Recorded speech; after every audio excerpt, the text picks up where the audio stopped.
Ladies and gentlemen, good morning and welcome back to our channel once again. And it is my hope and prayer that the video is going to find you guys in good health. Personally, I am fine, as you can see. Kisumu is fantastic, and maybe you could also let me know where you're watching the video from. The county or the country, in case you are out of the republic. Ladies and gentlemen, there is some interesting story on the Daily Nation today. And that story is causing serious political panic in William Ruto's camp. Let me read for you the headline of that story. Fred Matiang'i assembles machinery for 2027 State House race, which means Fred Matiang'i is already assembling and preparing for his 2027 presidential bid. Let us dive into the story a bit, just a few paragraphs. It proceeds here that former Interior Cabinet Secretary Fred Matiang'i has laid the ground to run for the country's top seat in 2027. The man who was considered the super CS during the reign of the retired President Uhuru Kenyatta has recruited a globally recognized firm to lobby for his prospects as the sixth president of the Republic of Kenya. It is interesting here. The Canadian-based Dickens and Madison will be paid 32.5 million to lobby the executives and or legislative branches of governments of powerful nations, including the US, UK, Germany, Kenya, and other mutually agreed upon countries or country and international organizations on Fred Matiang'i's behalf. This is something which Raila Odinga failed to do. The reason Raila Odinga was not declared the president of the Republic of Kenya in 2022 was because he failed to lobby powerful nations. Raila Odinga is not the president today, courtesy of the United States of America and the British government, because he did not really lobby. Uhuru Kenyatta did that perfectly in 2013. Lobbies will always connect you. I remember, was it in 2013 when Uhuru Kenyatta hired, was it Bill Clinton or who was that? Maybe I could be wrong or right. Let us proceed with the story, because in this video, I want to do a critical analysis why the news is actually causing panic in William Ruto's camp. The firm will also provide other services to assist in devising and executing policies for the beneficial development and stability of your political goals and to assist you in attaining the office of the President of the Republic of Kenya. Now, I don't want to go into part or the rest of the story, because you already know where the story is headed. Fred Matiang'i became one of the most powerful individuals in the Republic of Kenya when Uhuru Kenyatta, through Executive Order Number 1 of 2000, was it 2018 or 2019, made him the supervisor of all cabinet secretaries.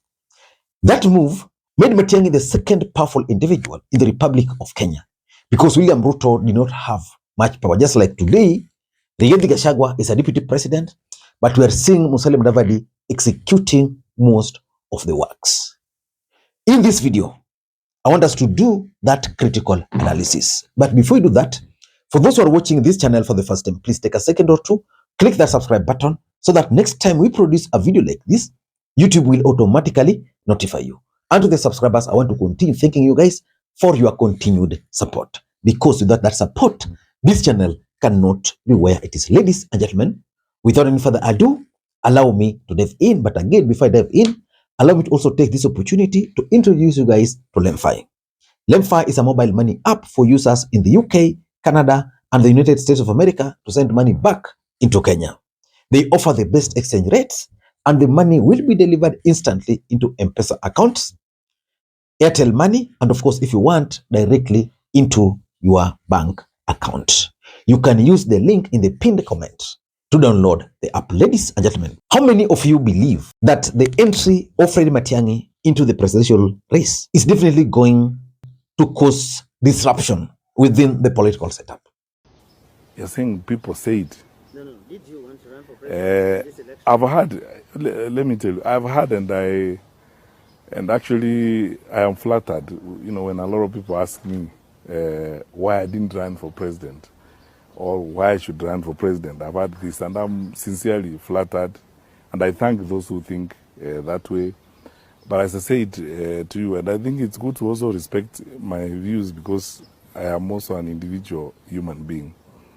This journey continues.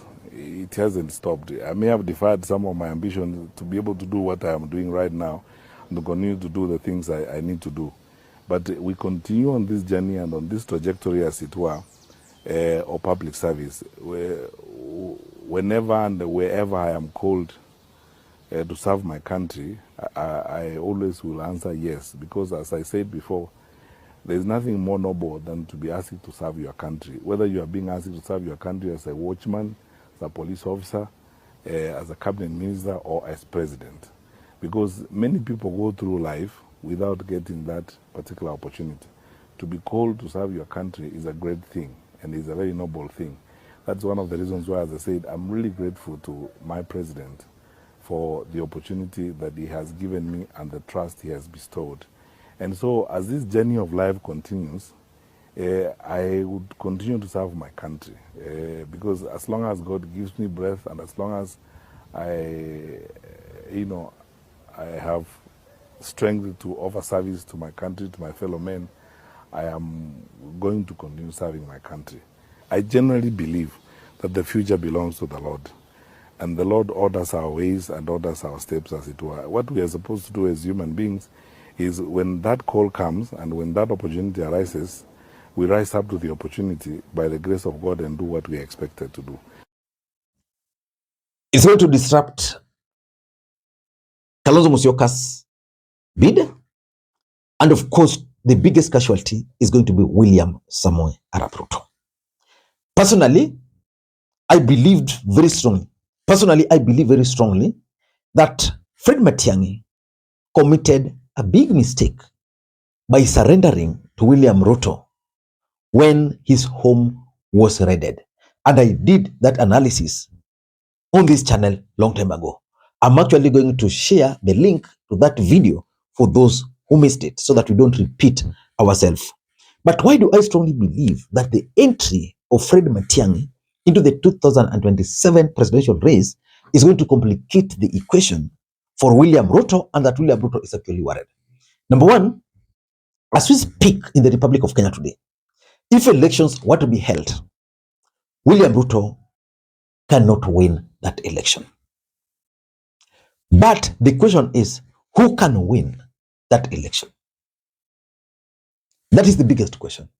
Because you look at Kalonzo Musyoka, apart from issuing statements, nothing much.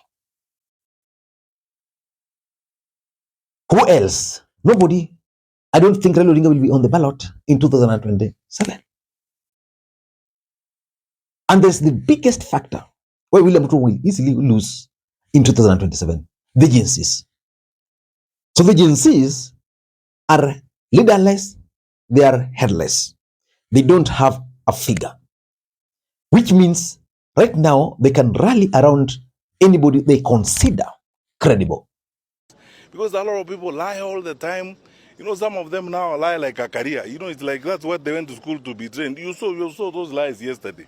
People lying, they lie about anything. They can't tell you anything. Probably the only truth about them is their name.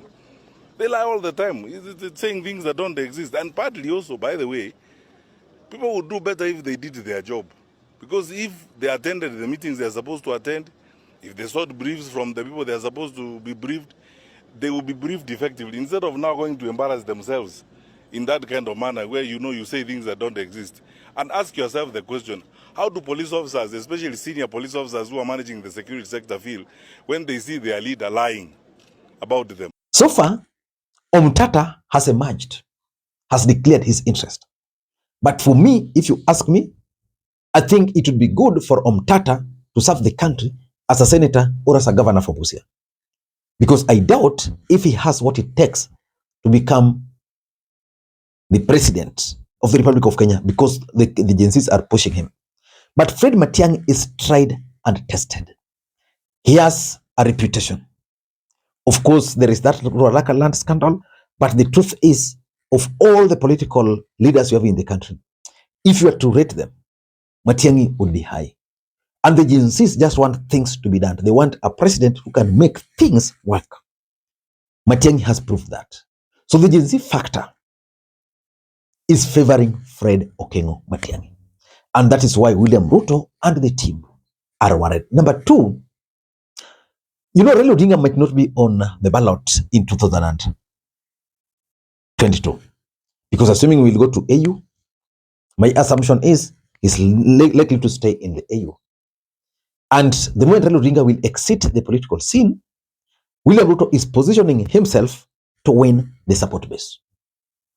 And I've been studying, even on this platform, majority of Raila Odinga supporters. And I want you to, by a show of hands, or just saying yes in the comment section, most of them are yet to accept the fact that Raila Odinga is now working with William Ruto.